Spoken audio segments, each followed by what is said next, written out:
A single plate of leftover rice, transformed by fire and spice, is the heartbeat of an entire nation. Nasi Goreng is not just fried rice, it is the culinary autobiography of Indonesia, a dish that tells the story of trade, survival, and the ingenious art of making something extraordinary out of what remains. To understand Nasi Goreng, you have to look back at the practical wisdom of the Indonesian kitchen. In a tropical climate where food preservation was a constant challenge, throwing away perfectly good rice was considered a sin. The solution was simple and brilliant: take the rice from the previous day, which had dried out just enough to lose its stickiness, and stir-fry it. This process didn't just reheat the grains, it gave them a new life, turning a humble leftover into a breakfast, lunch, or dinner staple that could sustain a family through the hardest days.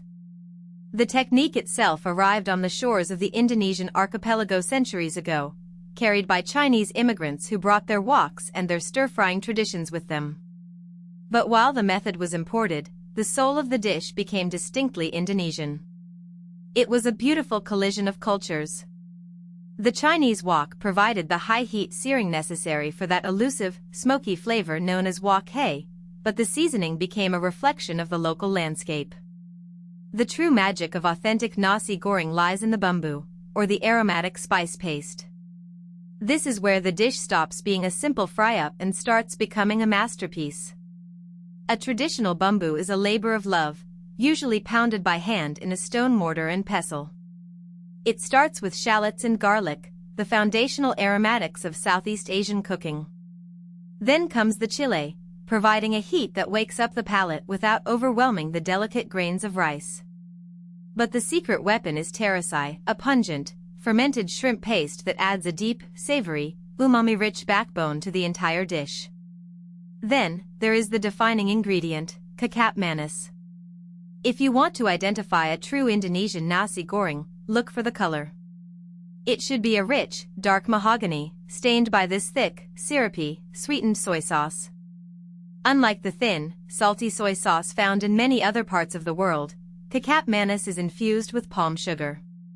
It provides a caramel-like sweetness that perfectly balances the saltiness of the shrimp paste and the fire of the chilies. When this sauce hits the hot metal of the wok, it caramelizes, coating every single grain of rice in a sticky, savory glaze that is impossible to replicate with anything else. But Nasi Goreng is more than just the rice, it is a composition of textures. A classic serving is almost never eaten alone. It is traditionally topped with a fried egg, the yolk acting as a rich, creamy sauce that runs through the grains when broken.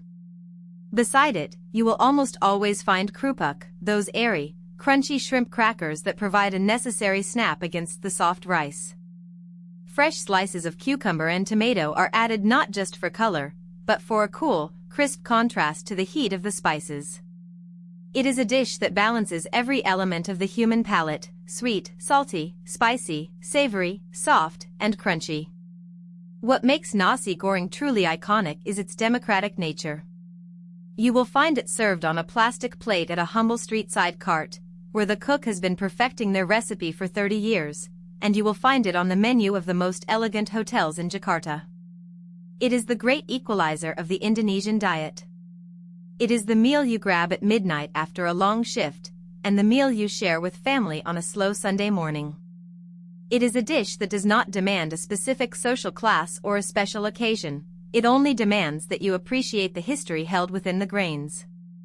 As you sit down to a plate of Nasi Goreng, you are tasting centuries of migration and adaptation. You are tasting the resilience of a culture that learned to turn scarcity into a national treasure. It is a reminder that the best food doesn't always come from the most expensive ingredients, but from the most thoughtful hands. From the first bite of the caramelized, spice-infused rice to tea,